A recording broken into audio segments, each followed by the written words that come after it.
Welcome back to the Podcast Digest, folks. My name is Dan Lizette, and thank you again for listening. For this week's show, I'm joined by a man whom I've been enjoying reading and listening to literally for years and years. As a huge technology fan, and specifically a fan of Apple, Jason Snell has long been revered as one of the most authoritative and approachable writers and podcasters in and around the world of Apple.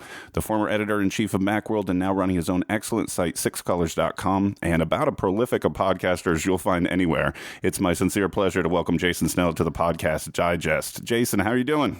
Hi, Dan. It's good to be here. Thanks for inviting me on. I enjoyed your conversation with my co-conspirator on Upgrade, Mike Hurley. That was a lot of fun to listen to that one. So I'm honored to be asked to be on. Well, that was a wonderful conversation. I really appreciated Mike joining me just as much as I appreciate you taking the time out of, I know, a hectic time for an Apple writer right now. There's a lot going on.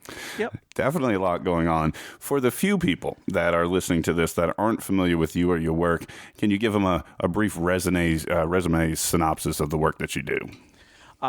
Sure. So I was an editor at Macworld for 17 years. I was the editor-in-chief / lead editor for about the last decade.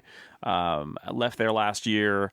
In 2010, I started doing a podcast called The Incomparable, which is a pop culture podcast that I just did with friends of mine because we were talking about nerdy pop culture things. And I said, maybe that could be a podcast. And we're on approaching episode 250 now because we've done it every week since August 2010, and that's what happens. The episodes just pile up. The Incomparable has spun off a bunch of different shows because it turns out we were interested in lots of things, and there was just not enough room in a weekly show to handle it all. So that's turned into basically a podcast network with coming up on maybe not a dozen shows, but like 10 shows done by different people, not all me. And then when I left Macworld last fall, I started doing tech podcasting, which I kind of couldn't do when it was part of my day job. And so I host a couple of shows on the Relay FM network that Mike Hurley and Stephen Hackett founded. Upgrade with Mike, and Dan Morin and I do a show that we started at IDG, and when we left, they let us take with us, which was very nice of them, called Clockwise. So I'm doing, and I write at sixcolors.com and some freelance as well. So my writing stuff is on the one hand, and then on the other hand, I've got a lot of podcast stuff going on. Somebody was asking me how many podcasts I do in a week, and I say, well, I host 4 weekly podcasts. That's what I do right now. And then there's a bunch of other like side project podcast stuff, but not those are the 4.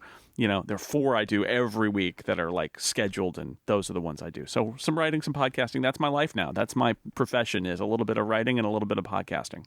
Well, I came to sort of follow you around a bit through the technology angle, so I'm definitely familiar with your work on MacBreak Weekly and your work with Relay FM. You mentioned with Mike Hurley, both Clockwise and Upgrade. I'm a regular subscriber to.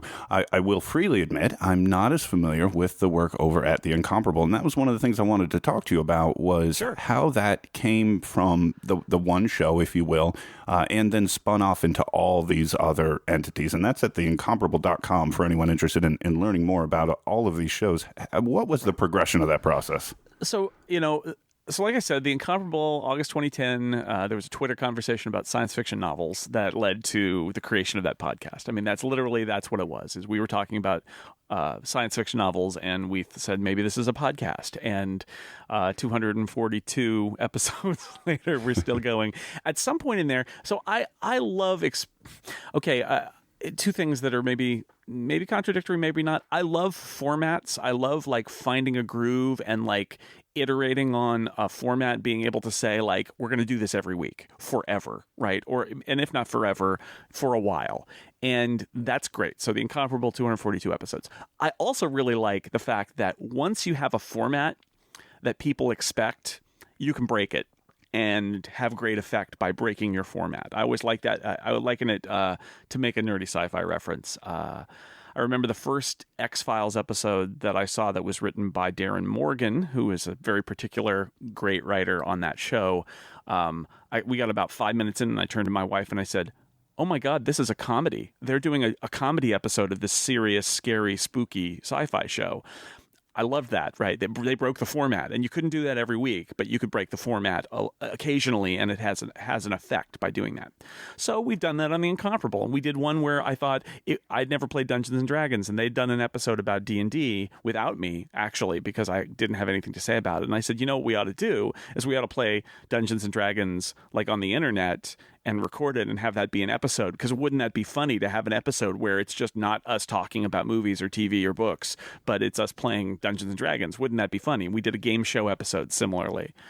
So we did the D&D episode, and people really liked it, which surprised us. And we all really enjoyed playing and thought it was fun, and we wanted to keep playing. So I did another one of those, and these are like 3-hour episodes. And I had that moment with the second episode where I was thinking, this is not what everybody in the podcast feed signed up for. And I feel like one of the great strengths of podcasting is it's a subscription relationship. It's an ongoing relationship. As somebody who worked in magazines for a long time, that's powerful, right? If somebody says, yes, keep sending me your thing, that's a very different relationship than people just randomly going to a web page or something.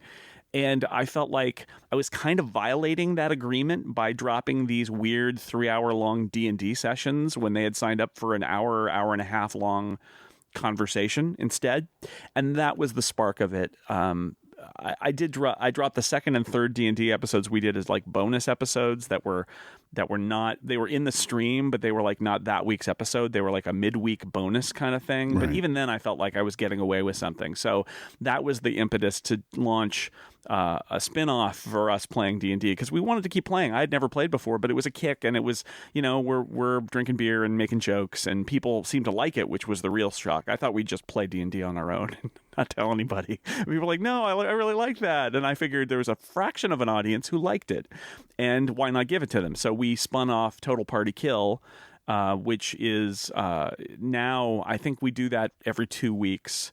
That's what I've sort of set up for 2015. We play once a month or 6 weeks, and then I carve it up into hour-long episodes every couple of weeks, and it's in its own feed. And once I did that, things started to snowball in terms of other stuff that I wanted to do, or that other people who were part of the show wanted to do. It's a panel show, so I've got like 10, 12 people who are frequently on, and they all kind of rotate in and out. And once we got to that point, everybody was like, oh, I have an idea. What about this? And we could do a show about this. And I said, look, I built, with my friend Greg Noss, we built this CMS for podcasts behind the scenes to do Total Party Kill, and to ultimately move the Incomparable there as well, because we wanted to build a big index of topics, and most podcast CMSs don't understand things like indexes.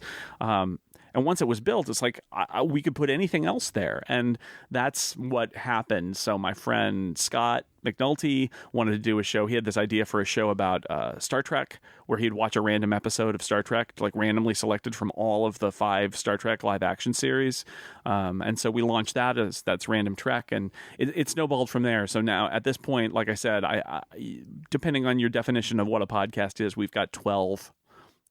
So that was it. Just kind of, it was not conscious empire building. It was much more like I've got a place for people who are people I know and like-minded, interested in this sort of thing, to put their stuff if they want to do it. And if the proximity to the Incomparable, which has by far the largest audience of all of them, helps them find an audience, then that's great, because that's the hardest thing for any new podcast to do, is find an audience. You mentioned the game show podcast, if you will, and I first was called my attention to that when I believe you had a conversation with Mike on Upgrade about that a couple months back when this first started, and you have what I believe to be a very unique approach with how you guys are publishing that show.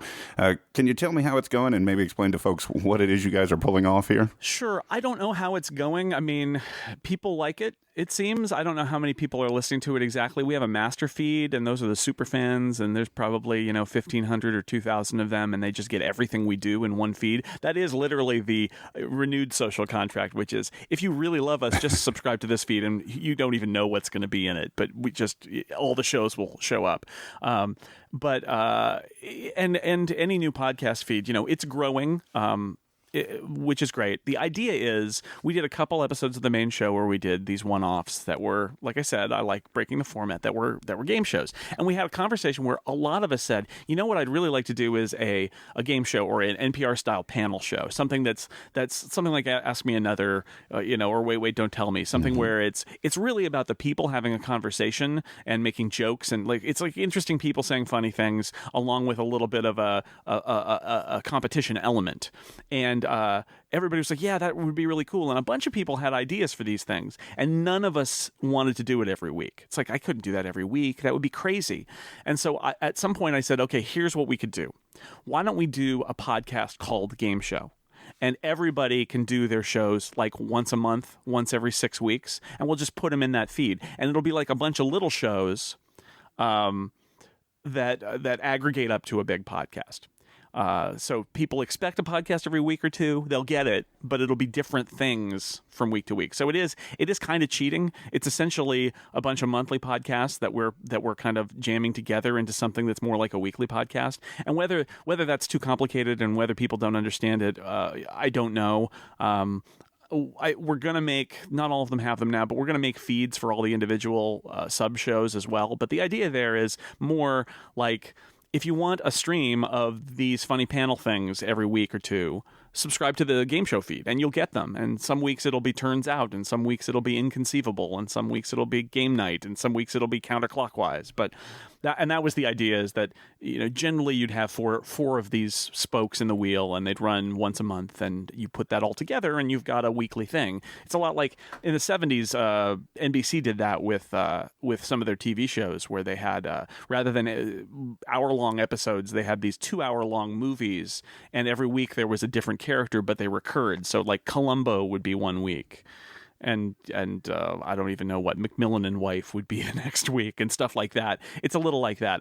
It's a weird concept, and I don't know whether it will work or not, but we kind of wanted to try it, and you know, I figure there's no harm in trying, and if it all blows up and or proves over complicated, we can always just go back to saying some of these podcasts are panel shows and they're monthly, and forget the overarching idea. But I didn't want to try to convince people to subscribe to 4 separate new monthly panel podcasts. I thought it would be much easier to say, look, just subscribe to the one and trust us. I feel compelled to ask this next question, Jason. I'm on the Game Show page right now at theincomparable.com, and I'm looking at the most recent episode, and you mentioned panel size shows. I'm showing 9 folks on the last episode. A lot of podcasters listen to my show, and if I don't ask this question, somebody's going to ask me why I didn't. What is it like trying to take 9 people that I assume are all in different locations, or most are in different locations, collecting this, editing this, putting something like this together? What is this process like? Well, I think if the Incomparable is famous in general for anything, it's for having too many people on. Right. I was told, so I recorded my first 2 or 3 episodes of the original show, and then Dan Benjamin, who does 5x5, said to me, you know, you should never do a podcast with more than 3 people on it. I said, well, too late for that. And so I jumped into the deep end not knowing how to swim, and have spent a lot of time trying to perfect some editing techniques to, you know, everybody records their own end. I have to it has to be a multi-ender, because we have to be able to remove collisions, you know, interruptions and things like that. And that's basically what I do when I edit a podcast, is I remove interruptions. The Game Show one is a little different. I took a light touch with it. There's more over talking. It's a game show. It's actually, we're playing the 1970s Family Feud home game, so it's a lot of questions of people from the 70s, which leads to just bizarre answers. It's really funny. And as a result, really, there's a host, and there are 2 teams of 4, and they're asked questions in turn. So although there is over talking, the format is meant to make it be a little bit less kind of interrupting than it would otherwise be. But there is an editing challenge to anything like that, because you've got a lot of files, and unless you've got to have individual files for everybody, or there's nothing you can do. It's just people yelling over each other. And I'm always aware of that in the stuff that I edit, especially the main Incomparable show, that people don't, you know, it makes it hard to understand what's going on. So I try very hard to make it seem, when you're listening, like we all have this amazing telepathic ability to know exactly when somebody is finished, and then exactly one person starts talking. And of course that doesn't actually happen, but I'm able to pull out all the false starts, the people who tried to get a word in and then realized that somebody else was going to take the floor, and try to deal that. But some things are messier than others. The game show stuff's messier, but I think kind of intentionally, to be because it's like an episode of Family Feud. I mean, people are talking over each other from time to time, and that's the way it is. But in general, what you want is, the format is I'm asking you a question, and then I'm asking you a question, and then and then you get your chance. And if you take it in turn, it's not quite so bad. Let's talk about Relay, sort of the other end of your podcasting library right now. You've got 2 shows over there, as well as making appearances on others. I know this because I was listening to Connected today, and you came on for photos. I just parachuted in there. That was weird. Yeah, and I was like, oh, hey, I'm talking to Jason today. There he is on Connected. But that was obviously, that sort of all occurred right during the end of the Macworld period for you, and that was still in the early days of Relay. Tell us a little bit of the backstory about how those 2 shows came to be a part of the Relay family. Yeah, when I knew that things were, I knew that I was leaving IDG. And behind the scenes, I also knew that there was a big layoff coming and things like that. Stuff that I was not allowed to talk about because I was management and they were in the planning stages and all of that. And I was, negotiating my own exit. But what I could control was my own exit and what I was going to do next. So I'd been a fan of what Mike and Steven and Federico had been doing with the prompt on 5x5 for quite a while. And I talked to them a lot. I talked to them at WWDC, or at least Mike and Steven. I talked to Mike at the UL conference in Ireland last spring. I gave him a real pep talk. He was talking about going out on his own and starting his own thing. And I made more of an impression on him than the conversation made with me, because I just thought it was really nice to have this conversation with Mike, who I'd only seen briefly, and we got a chance to have lunch and chat for a while. But he says it was like made a super impression. It was like a really great pep talk, which is good because I had great confidence in him that he wanted to do his own thing. And so that summer, he and Steven announced that they were leaving 5x5, and they built this new project that was Relay FM, and that they started with a small number of shows, including the shows that were the analogs for the shows they had at 5x5 and some new shows. So they had launched I think they hadn't launched yet, or they had maybe just launched, and I sent an email to Mike, and I said, I have to swear you to secrecy, and he was like, sure, and I said, okay. You can't tell anybody, but I'm leaving Macworld. I'm leaving IDG. And I'm interested in doing a tech podcast weekly in the style of Hypercritical and Back to Work and Build and Analyze. And, I'd like a show where I can say, this is my tech podcast. And yet I've got a person I'm talking to. And I'd been on Mike's show a few times, so I felt like we had a pretty good rapport, and we'd had our conversations in person. And I liked what they'd done with the prompt, and so I liked the idea of them going out on their own and doing Relay. So that's what I said, and he talked to Steven, and they did their own decisions about this brand new thing. They were not really expecting to have something like this land while they were building this new thing, because I do get the sense that they're like, oh, this wasn't part of the plan. Do we want another big personality with their own following coming in when we're trying to define what this is? And they were like, yeah, let's do it. And I said, if you want Clockwise, I get to take that with me. Dan doesn't know this yet because I couldn't tell him. I was not allowed. I was actually contractually barred from talking to anybody about people other than myself. So and they said, yeah, sure, Clockwise is nice. We like that too. You can have that too. And that was really it. I mean, so it was some personal strategy on my point. I wanted to, when I was leaving this big media brand behind, I wanted to strike while the iron was hot and get out there with something of my own. And so I launched my own site and launched Upgrade within within hours of each other. Wow. Busy week. And that was a pretty crazy week. But I had great confidence in those guys, and so I wanted to be I thought that was the best place for it to be. And what I didn't want to do was attach it to my new site. I thought being in a network would be more powerful. I didn't want to put it in the Incomparable because I felt like I didn't really want to mix the tech stuff with the pop culture stuff. I felt those were different enough that I wouldn't be really... Those podcast networks are weird, but I do think they have some power to connect people to like shows, but I didn't feel that the Incomparable and the tech stuff I wanted to do were alike at all.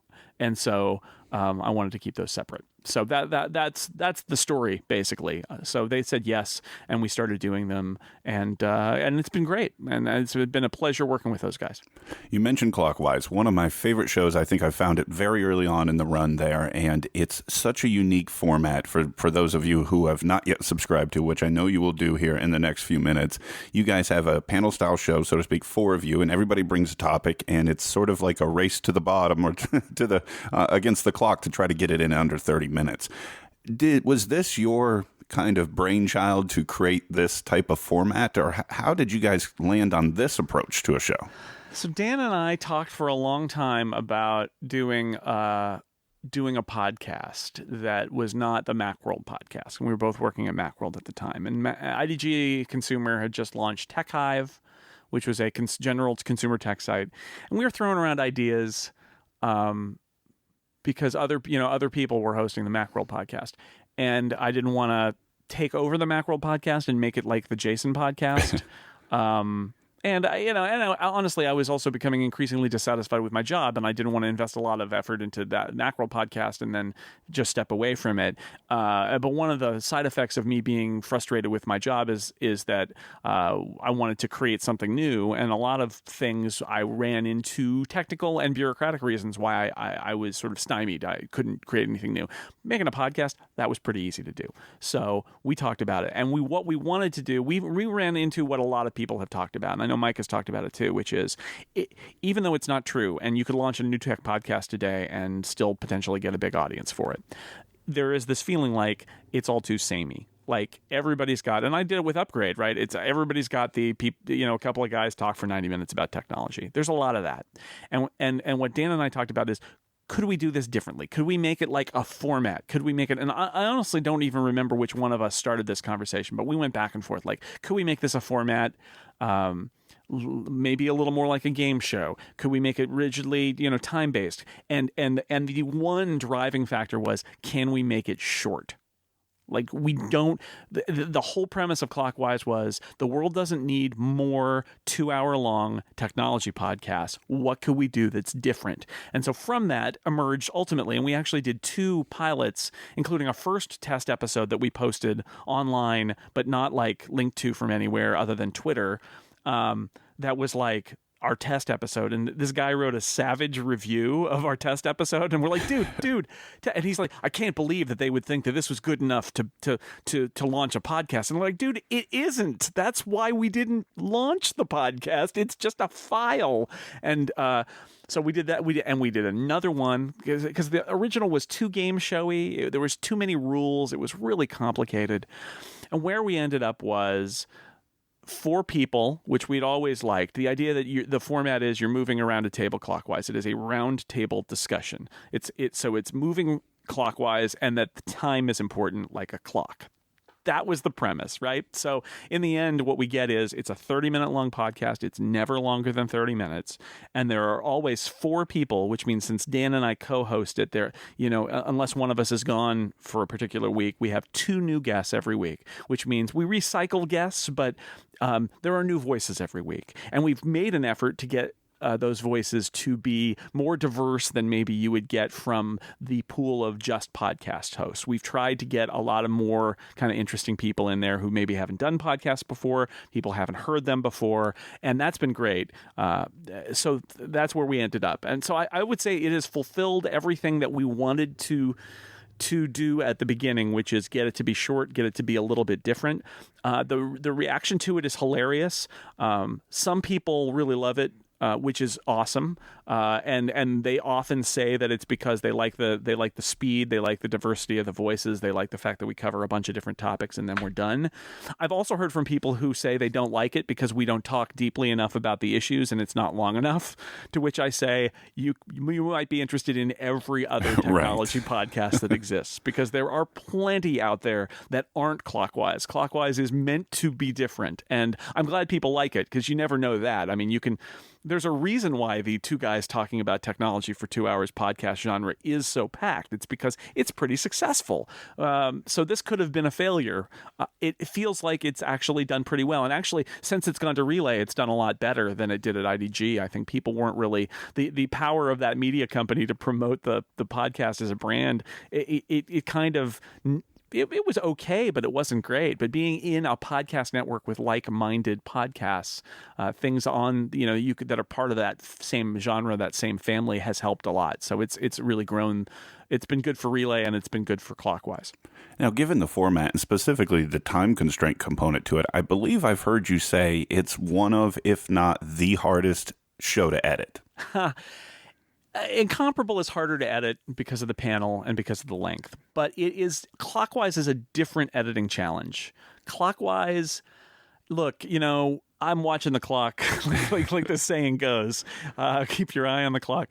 I watch the clock while we're recording, and am really aware when it feels like we're running long. And I will sometimes even cut my answers short because I'm just deathly afraid that we're going to end up at 40 minutes and I'm going to have to cut 10 minutes. Because unlike any other podcast, I've decided 30 minutes is the limit. If I can't get I have to get it to 30 minutes, period. If I have to cut the bonus question at the end, I will cut the bonus question. We can't go over 30 minutes. So it's a different editing challenge. But, as a result, I am a much stricter policeman in terms of moving the show along while we're recording it. So it's not usually that far over. The one I did this week, when I laid it all in, I cut the beginning, I cut the end. I just laid it in just to see what the length is. That's the first thing I do. How bad is it? Right? How far are we over? And it was like 32 minutes. And then by the time I trimmed out a lot of there was a false start and there were a couple of longer pauses when we're handing it from one person to the next person. I go through it and I just tighten it a little bit. And at that point we were like 30 seconds over. And that's not so bad. I can actually look and see who talked a long time, or I'll remember there's, after we were done with everybody saying their piece, the person who initiated then had an additional thought. I'll take that out. We're under 30 we're under now. And, but it is a different challenge and it's completely artificial, I will admit. Right. But one of the things that a television editor has to do is hit the time slot. Right. And podcast people don't generally have to do that. Radio editors have to hit the time slot. If they're on broadcast radio, they've got to hit a time slot, and they probably got to hit the ad breaks, right? If they're a commercial advertiser, or the station breaks if they're a public radio product. Podcasters generally don't have to do that. So it's been a fun use of different editing muscles to stick to the format of Clockwise. And other than the episode where we broke format, going back to what I said earlier, and did a game show on, and that was our New Year's week episode. It was literally just, we're going to screw around and do something different because we're not going to otherwise do an episode. Other than that, every episode's been 30 minutes or less. And it's so funny. Every time I see that appear in my feed and I see 3000, I know you've had a heck of a time with it, because I know that didn't happen naturally. There's time to play with it. I mean, right? There's time to play with. You can... often, if I'm close, I'm just putting the theme song so that the last beat of the theme song is at 30:00, right? That's if I can do that. So within about 20 seconds of the end, I just make sure it hits 30 exactly. If I'm, but I'm looking at the Clockwise page now, and when we do them live on the road, which we've done a couple of, they tend to be shorter actually, because everybody's looking at each other and the time passes faster. But yeah, I mean 30 minutes, 27, 24, 30, 30, 29, 29, 30, 29. Right. That's pretty good. Yeah. One other note I wanted to touch on before I have a broader question for you, Jason. You're also a fairly regular reoccurring, I guess you could say, a frequent visitor to MacBreak Weekly, and all that Leo's got going on over there with the huge studio and the upgrades and things like that. Most of us podcasters or listeners will probably never get to go there. What is it like being on that set, working with Leo and Renee and Andy and all that time? Is there something you can tell us about that maybe listeners of that show don't realize or haven't seen up to this point? Sure. I'm fortunate to be about half an hour south of Petaluma, where the Twit studios are. So I know And I know Leo from way back because we used to do a Macworld daily tip on Call for Help on ZDTV, Tech TV. Wow. And I did one of those every week. We rotated 5 people through during the week. So one day a week, I would leave the office in the afternoon and go over to the studios and do the tip and then go home. And so I knew him from way back there. I found a videotape the other week of me giving Leo an OS 9 tip from 1999 or something. It's crazy. I had a lot less gray hair then. So with that and knowing Andy Ihnatko for 20 years and all that, I had a lot of connections there. And so I've been on the show a little bit. And since I left IDG, my schedule's more flexible. I've worked with them to be on a little more often on the main Twitch show, as well as on MacBreak Weekly and some other stuff. And it's been a lot of fun. It is an amazing, the whole model is that it's a professional TV operation. So what's interesting is, from Leo's perspective as somebody who came from broadcast television, the idea that he's doing this all on the internet, his perspective is that he's doing television without any of the junk that comes with being on a big broadcast network. He's built his own TV studio, his own TV network. They do their video shows. It definitely, video is at the fore there. Audio is fed as well, and you can listen on audio, but you're going to miss something because the presence of cameras means you start to refer to what's on camera. And so, it's a staggering place because this is their second home. They started in the house, the Twit Cottage, and now they're in essentially an office building on a street and just down the street in Petaluma.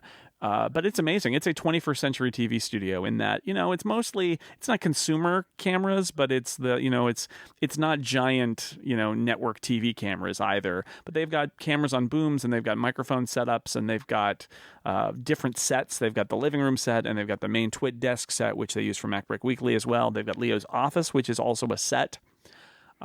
And they've got a news set, and they're all around the center pod, which is where the producer and the technical director sit. So it's all, and if you can imagine it, there's this circular kind of pod where the show is produced, and then if they're facing the Twit set, behind them is the news set, and to their right is the living room set, and then further, sort of to their right over their shoulder, is Leo's office.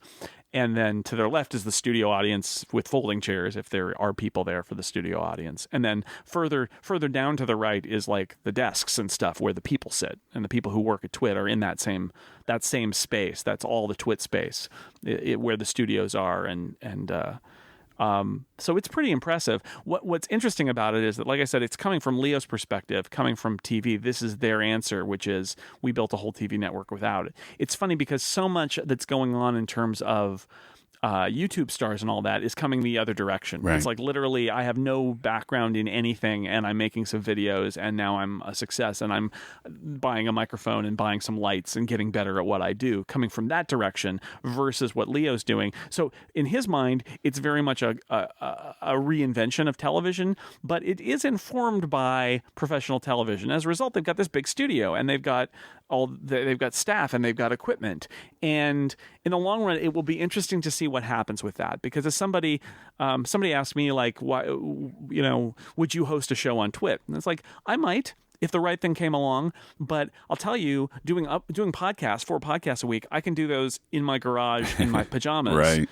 And doing a video, if I wanted to do a video show, I would have to think, do I want to use Twit, which has got all this overhead, right? They've got to pay their rent, and they've got all this staff, and you've got to have staff to they set up the cameras. They don't have cameramen or anything. They set up the cameras, and then they just sit there, and then they switch among them. But somebody's got to do that. Somebody's got to produce it and switch and all that. So now you've got all this kind of production cost. If I wanted to do a video show, do I want to do that? Especially if almost everybody else is going to be on Skype because nobody is in Petaluma. Right. Or would I just do that again?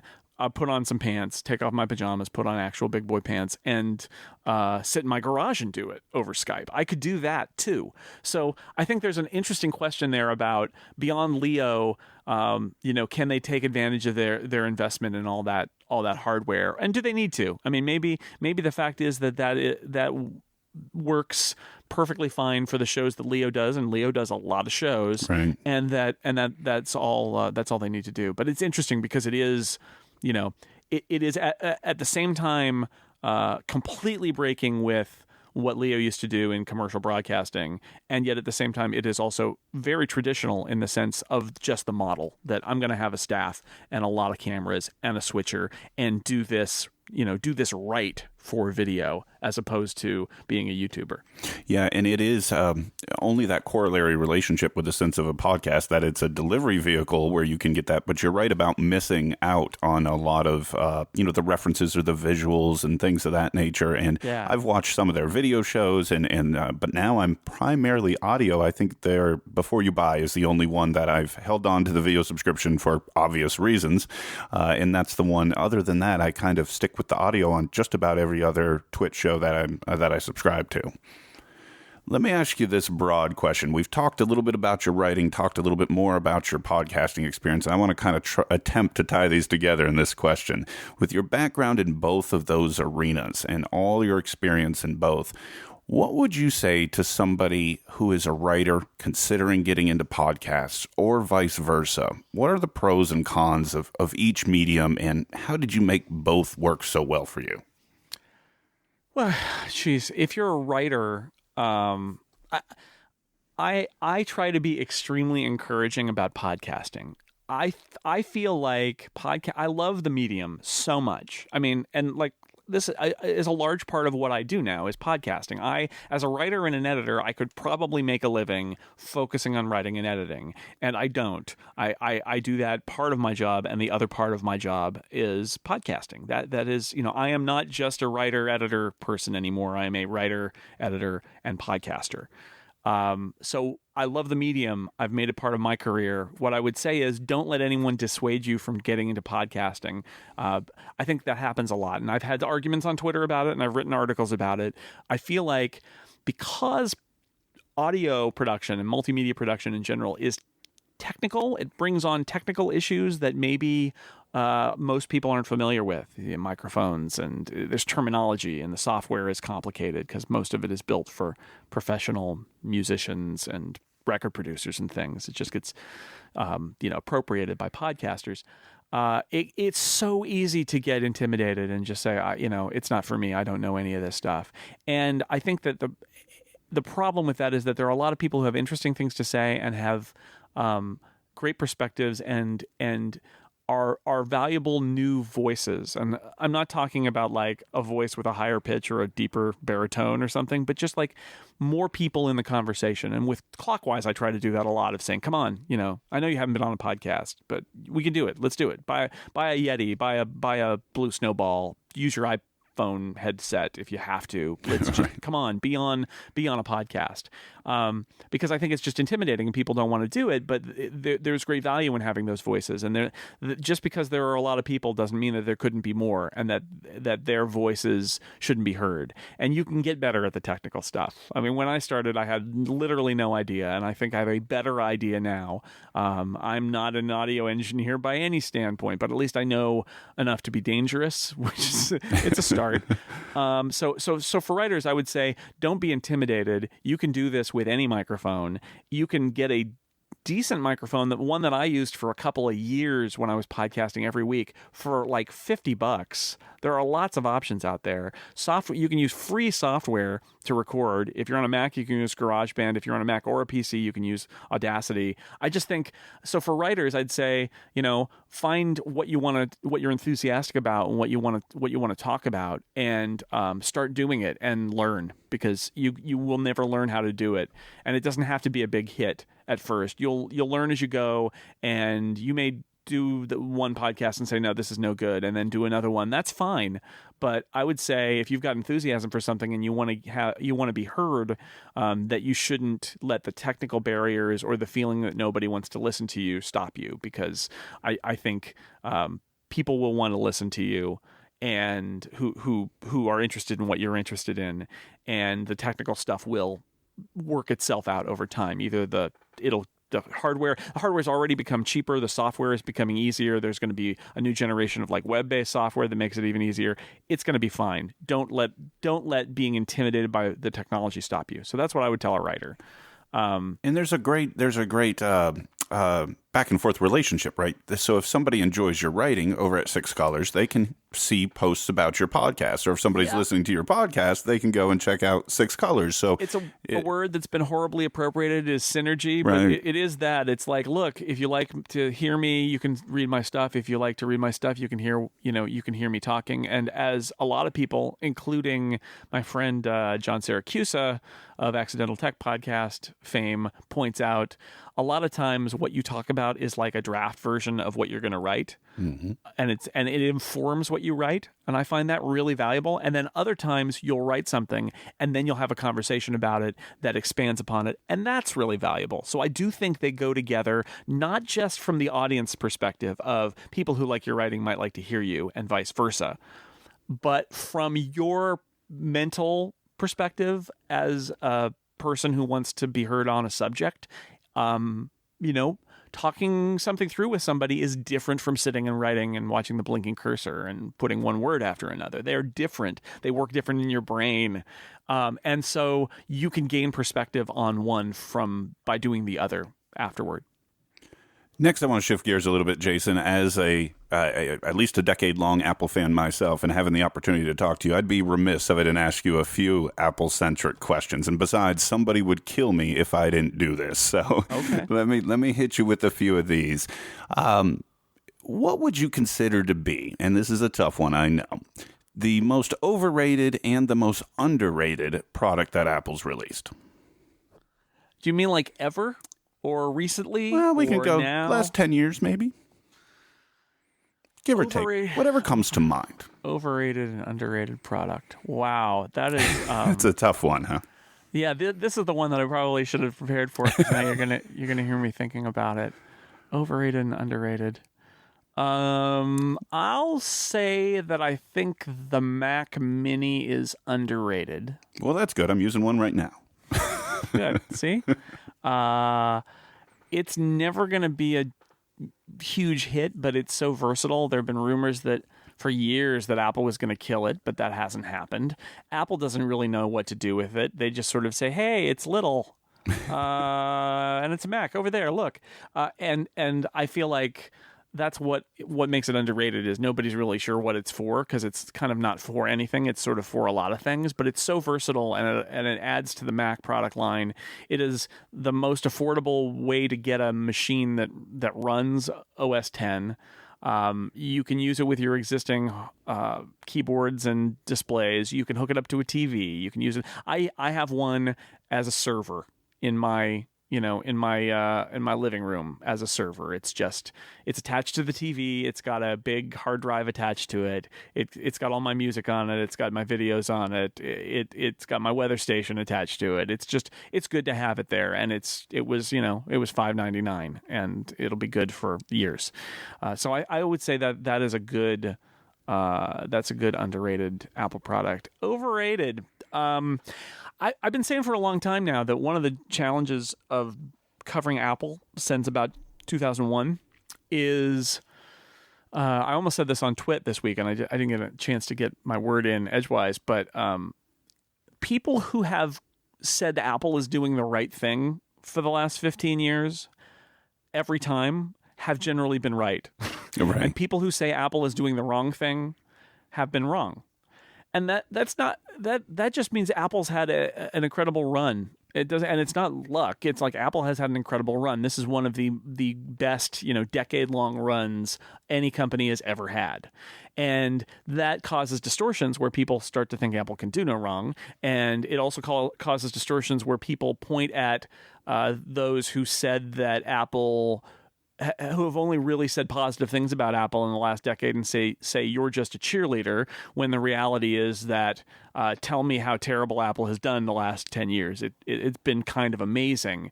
So it's a two-edged sword. It makes it really easy to say everything Apple does is great. but it also makes it really easy to accuse the people who are saying positive things about Apple of being in the bag for Apple. So we're in a weird situation. And I this is my preface of saying I'm not sure Apple's done very much at all in the last 10 years that's been overrated, because they have been. I'd love to pick a stinker. The G4 Cube predates, and I actually think it was underrated, but that was too long ago. That was like 14 years ago or 13 years ago. I don't know. Apple doesn't have a lot of crappy products. In honest, I mean, and the stuff that it has that has issues is bopped on the head because people are trying to find things to vary the story a little bit about Apple and say, oh, well, the hardware's really good, but iCloud, that's not very good. So is iCloud overrated? No, it's properly rated as being problematic. Right. So I'm not sure I've got anything to say about overrated versus underrated there, other than maybe I'll say I think the Mac Pro is overrated. Overpriced, maybe. Well, no, I think Mac Pro is overrated, and this is conceptual, because almost nobody actually needs that computer anymore. Right. Almost nobody. And yet people talk about it, nerds talk about it a whole lot. And Apple did this fancy new design for it and all of that. And it's going to make them a lot of money because there are a lot of high-end, medical applications and things like that those places are going to buy them. But it is not relevant for almost anybody. And there was a time when the Power Mac was relevant to anybody who was even remotely a power user, and the iMac was a toy for consumers who didn't do much. And that composition of the Mac world has completely changed. So I'm going to leave iOS alone because I think it's all properly rated, but I'd say something like the Mac Mini that's little and fits a lot of niches is probably underrated, and something like the Mac Pro that is not for almost anybody gets too much attention and is kind of irrelevant to almost everybody. Well, that's why I wanted to ask you the question, because quite frankly, I fully agree with you in terms of definitely the underrated. On the overrated, I would have accepted a cop-out answer like the pink leather case. I would have gone there, which I think is the only leather case right now that at least our local Best Buy is not selling at $49.99. It's the only one that's $39.99. It's so interesting. Yeah, it's like people know that the discoloration or whatever the case may be, Best Buy just decided to knock the $10 off. So I would have accepted that answer. Interesting. Let me ask you this. Lots of discussions, especially lately, and I know you've been talking about it a lot recently with the Becoming Steve Jobs book, but a lot of talk about eras, right? The eras of Apple. There was the first Jobs day, the second Jobs day, and now there's Cook's Apple and probably several other labels that people have used. And I know you've covered most, if not all, of these, quote, eras. During which period of time, for you personally, as a journalist covering the company, were you the most excited about the company's direction and future prospects? Most excited about the company's direction and future prospects? Right. Interesting. I will say I became a Mac user during the Scully era. I was an Apple II user during the Steve Jobs era. I have not. Scully was almost on his way out when I started covering Apple. So I only covered the darkest of the post-Jobs, the interregnum time. Right. That was the only time. That was when I started. And, it was immediately, things started to go bad. And I thought, what have I gotten myself into? But as a Mac user, I still loved the platform and was happy to be there. Most optimistic, most positive thinking about it. I mean, I don't know. I feel like it's so easy to point to 2007 and the iPhone launch as the high point. If we're talking about optimism and looking toward the future, I think that was the high point, because the iPhone proved to be the product that redefined Apple. Like, Apple was saved at that point. The iPhone redefined Apple. The iPod was great and helped change Apple's mind or changed Apple's vision in the mind of others, Apple's impression to be legitimate. The iPhone completely changed Apple's business to the point that Apple is now more than half iPhone business, much more than half at this point. Apple is the iPhone company that also makes other things. Right. Yep. It's just completely transformative. And that was all to come. The smartphone revolution, and people really have been beating on us for talking about the iPhone as if there was nothing that came before, because they're like, but I had a phone that had apps. I had a phone that did spreadsheets before the iPhone came out. And it's like, yeah, I had a Palm Pre. It had apps too, but it was not the same. It was not the same. When the iPhone happened and then everything that followed, including all the Android phones that followed, it was a defining moment. And all of that was to come. So that was the moment where you thought, oh, there are going to be apps. There's going to be an app store for this thing eventually, and this is going to be big. So I think that was the moment, because you are literally, there's that moment. If you're looking at a chart of like exponential growth, there's that moment where the growth goes from being kind of like nothing or down or slightly up, and then there's just it shoots up. The hockey stick. And it is the hockey stick, exactly. And there's a moment when you're standing there at the corner of the hockey stick. Sometimes, if you're very fortunate, you can say, you know what, look up there. Other times, you're halfway up the hockey stick and you go, whoa, what just happened, right? And that's the ideas of the singularity and how change happens too fast, and you don't really know that you're in a moment of you're about to enter a moment of shocking change, because to you it seems like everything's just progressing smoothly, when in fact you're about to enter this exponential growth. At that moment when the iPhone was announced, we probably didn't know the slope of that curve and just how exponential, how much of a hockey stick it was. But I feel like watching that event with Steve Jobs in 2007 is as close as you're going to come to looking up the hockey stick and saying, oh geez, here we go. I and it wasn't certain, but I felt like that. It is very rare that you get a moment of insight like that where you're like, oh, the world is about to change. And I think it pretty much did, right? And you were talking about, and I've been hearing these conversations lately on Upgrade, and there was someone else, I think ATP talked about this concept of before iPhone and after iPhone, about applications, and iPhone didn't start with applications and so on and so forth. And what was funny is that at one point I was screaming at my car listening to this. I said, actually, here's my unsolicited opinion on that topic, Jason. Sorry. Basically, I think that iPhone started with apps, right? There were applications before on Windows Mobile or BlackBerry, but apps, as the modern consumer knows them, app stores, apps, that started with the iPhone. So while there was applications, I don't think there were really apps. If that's some semantical stuff, but I agree with you. And the thing that John Syracuse and I got stick for saying on Upgrade when he was on was, nobody wanted in the Becoming Steve Jobs book, they make the suggestion that the original iPhone was kind of a failure because it didn't run powerful spreadsheets, right, as one of their examples. And first off, the original iPhone was not a failure. People loved it. People were insane for it. It was a huge success. They want to tell the story that it was the App Store that made it all happen. And the App Store was necessary and made growth continue. But to suggest that the App Store saved the iPhone is completely bogus. And they're just rewriting history. And it's frustrating because they do that a lot. They spin a lot of things. But when you say nobody didn't buy the iPhone because it didn't have powerful spreadsheets, that's ridiculous. Yeah.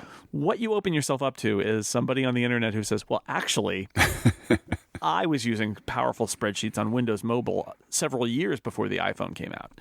It's like, okay, when we say nobody, we don't mean literally zero people. When we say nobody, we mean the vast majority of consumers. Like, the consumers were not up in arms. There was not a big segment of the market for the iPhone that couldn't buy it because it didn't do spreadsheets. It's just not true. Were there people who couldn't buy the iPhone because they needed to SSH into a Unix server? Sure.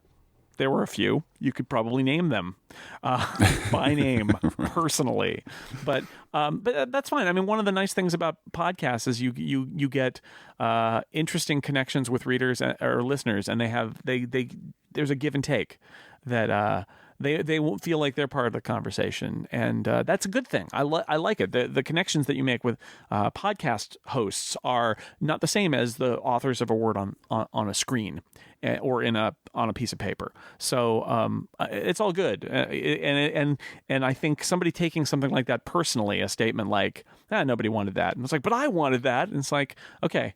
that is a side effect of the personal connection there. It's like they feel like we're talking to them. Right. And they, we've grossly generalized this to talk about the vast market. And they're like, but no, you're talking to me. And I was that person. You can't say nobody. I'm not nobody. And, it's a fair point. Fair point. You mentioned being at the iPhone event in 2007, and that was the last Apple-related question I wanted to ask you about. You've attended a lot of Apple events as a member of the media. Again, something that most Apple fans will never get to do. Do you have a favorite story, maybe something funny or entertaining or interesting or something somebody hasn't heard before that happened at one of these Apple events that would entertain folks? Oh, wow. Well, I mean, aside from going to the bathroom and peeing at the urinal next to Al Gore, that was pretty weird. Because he's on the board, right? He's still, if I remember. He's on the board, yes. yeah. He was there. It's like, oh, that's the former vice president. He got more votes than the other guy for president, but didn't get to be president. He's a historical figure. He's interesting. He's true. Okay. He's done peeing. Yeah, that was weird. I don't know. A lot of the funny stuff is before and after the event. You're seeing a bunch of people, you're seeing the Apple PR people, but you're also seeing all your colleagues in the media. And then afterward, there's this kind of scrum in the review area, the like product demo area afterward. But I've got a couple stories I can tell. One of them is that at Macworld Expo 2000 in New York, the keynote, which was kind of a not very good keynote, as I recall. I think was one of those things that got them frustrated about having to be on the timetable of a trade show instead of calling their own event time. But we hadn't done one of these at the Javits Center in New York before because they had moved it there from Boston, and we get in line, and the media line for the Apple event is in this dank industrial like concrete floor, metal walls, holding bin, and we're all in this like narrow. It's like that line you wait in at an airport or something where it's like a weaving line, except it was with metal bars instead of like a little tape. It was really industrial and weird. And all of us are looking at each other like, and we're joking, but it's that moment of like, wow, if they wanted to eliminate all of the people who cover Apple, now would be their chance. Like they could just pipe in the gas, or are we being led to the machine that they use for the cows in the slaughterhouse? It was a funny moment of like, this has just gotten creepy. And all of us thought it. It was like, this is really a weird thing that we are. We're in the back. It's like Robert De Niro in Goodfellas being like, no, just go down there. Just a little bit further. It'll be just a little bit further. Yeah. And it's like, no, I don't think I want to go down there. That's scary. So that's one thing. And then the other story I'll tell, and I think I've told this before, but when Apple announced Mountain Lion, nobody knew it was coming. Apple had been on a 2-year OS X cycle, and it only had been a year since Lion. So what would Mountain Lion be? That was whatever. Who knew? I get a call from Apple and they say, come, we've got a briefing we'd like you to be with the OS team. Come down, and it's an embargo briefing. Don't tell anybody. I'm like, all right, wonder what this is going to be about. You never know sometimes with Apple. Sometimes there are rumors, sometimes you don't. You make some guesses, whatever. So I go in there and they say, here's OS 10, 10.8. And I'm like, seriously? It was completely, no rumors had leaked about it. It was completely secret. And I was like blown away. Like I can't even, I just started taking notes. I'm like, I signed the NDA and the NDA said 10.8. And I thought, what? You weren't prepared for this. Like, all right, now play it cool. So that was funny, and they were like, "Yep, it's going to be, we're going to announce this in a couple of weeks, and you're going to get the beta, and you're going to be able to write about it, and it's going to be a surprise to everybody. So don't tell anyone." I'm like, all right. And then I had set up like a coffee with a friend of mine who worked at Apple. So we went over and had coffee or tea, hot chocolate, whatever I had. I don't drink coffee, so let's say tea. For like half an hour, just over at the cafe inside the campus there, and then I said, all right, well, I got to get back to the office and process all the stuff that I heard today, and I don't think they even knew about it. And I was just like, I don't know, I can't tell you what I'm here for, but anyway, it was interesting. So as I'm walking back through, they take me back through the security doors that are at the briefing center, because the briefing center if you're not going to like the town hall event for a big event, if they're just coming down to brief you one-on-one, there's a briefing room off of the entryway to R&D 3 that's next to the receptionist. It's not behind security. And that's where they don't have to buzz you through and lead you somewhere. There's like, you just go there and they give you your briefing and then you leave and you never enter. But I had entered to have this tea. So I'm coming back just as MG Siegler, who was still at TechCrunch at that point, has gotten out of the briefing. And so he and I push through the double doors out into the walkway, and then we're walking toward the parking lot. You know, you there's a walkway, and then there's a sort of a 2-lane street that goes. That's the Infinite Loop street, and then on the other side of it is, you know, parking lot. Right.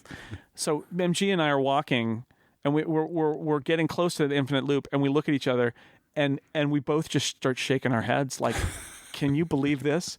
And then I can't remember who started the conversation. Was like, well, that was surprising. And they're like, I cannot believe what I just saw. And it was just a really funny moment where the two of us were like, how have they kept this a secret? And it's so rare that happens these days. Right. But when that was a product that was not in the supply chain in Asia, there was no place, no factory, no component manufacturer could leak it. It was all software at Cupertino. And it was just, I was so happy that I had run into MG because I got to like have that look exchange of like, what just happened? Instead of just shaking my head and walking to my car, instead we got to have that moment of like, this is absolutely crazy.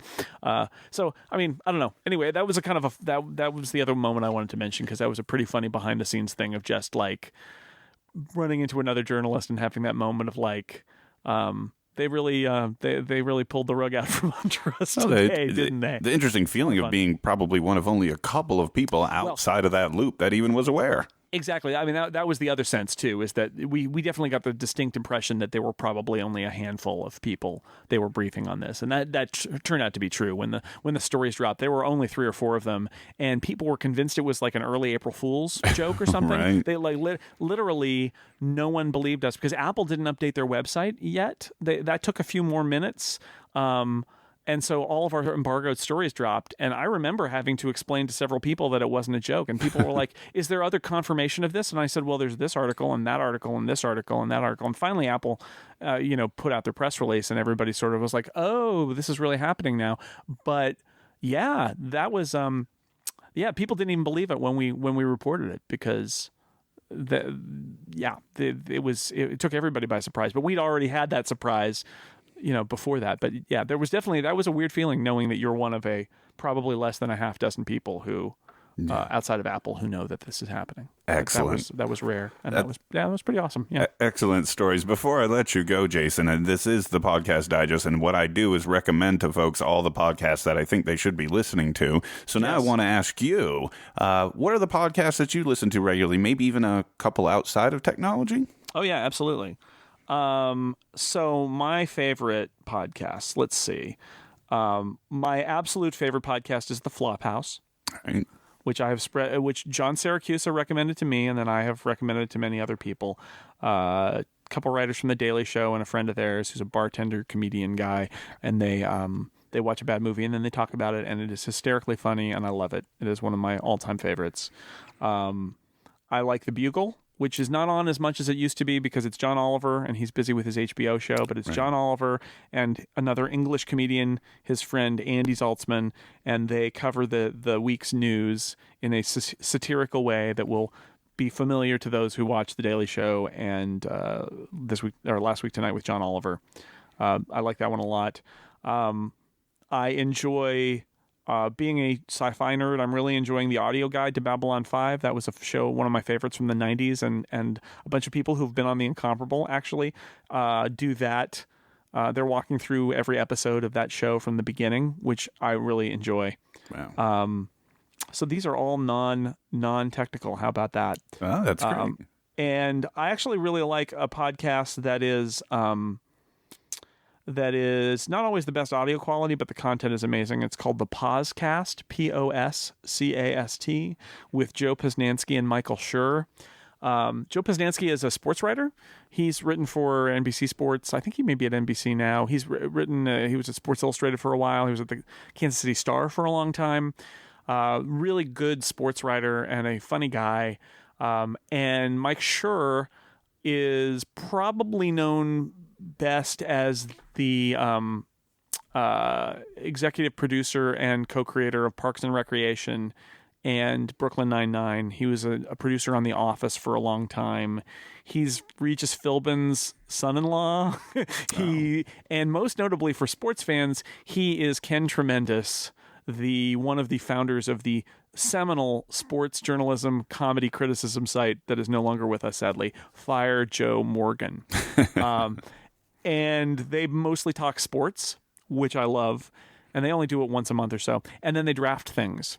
And I love drafts. I love it when people take turns selecting things. Right. I can't explain it. But I absolutely love it. And they do that every episode. They draft something, and it can be something like baseball players, or something a little more esoteric like numbers, like jersey numbers, uniform numbers. Sometimes though they draft like abstract concepts. It's great. It's completely absurd and hilarious. I think a drafting show would be excellent on the Incomparable Network. Yeah, don't you think? people have suggested just doing a draft show, and I've thought about it. There are too many shows. I try to work drafts into so many Incomparable episodes that it doesn't really matter. It is a fun way to. That's a good podcast format to just get a group of people and have them list things and explain why, because you can go for an hour and then you're done and everybody's gotten to list things, and that's a lot of fun. But drafting things is a lot of fun. I could totally do a show that was nothing but drafts. I play fantasy baseball and listen to the CBS Fantasy Baseball podcast, and last season they had a candy bar draft, and throughout the season they're referencing what round Snickers was taken in versus all these different candies. What you use if you're a sports fan and you've watched coverage of drafts, you get to use that terminology. So like Joe and Mike, sure, they will say, I think that's a bit of a reach at number 2. She's like very serious. Like, I can't believe you took fear at number 2 as an abstract concept. There are way better abstract concepts than fear, right? Then they'd all have to have ADPs, the average draft position. You'd have to assign an ADP to all of them. Yeah, this is usually more of a third round pick. I can't believe you went for him in the first round. Anyway, so that is a fun, if you like sports and comedy and drafts. That is a not very well known podcast, but it's got a national sports writer and an incredibly funny TV comedy producer who loves sports, and they talk about sports a lot and draft things. Well, you've given me more to go out and find, and that's exactly what I like to do here on this show. And I will make sure all those shows as well, folks, are linked up in the show notes. Speaking of the show notes, in there as well, you will also find Jason's homes at sixcolors.com, theincomparable.com, relay.fm, where Clockwise and Upgrade are housed. What else, Jason, should we let people know in terms of where to find your stuff, or does that cover it? The Incomparable, Relay, sixcolors.com for my writing, and that pretty much covers it, I think. Excellent. Well, Jason Snell, thank you so much for joining me here today. This was a ton of fun. I really appreciate you taking the time. Thanks for having me. Like I said, I really enjoy talking about this stuff, and I actually try not to talk about a lot of podcasting on my podcast, so it's nice to be able to talk shop a little bit. So thanks for having me. Thank you again, folks, and thank you for listening. This is Dan Lizette with the Podcast Digest, and I'll talk to you again next week.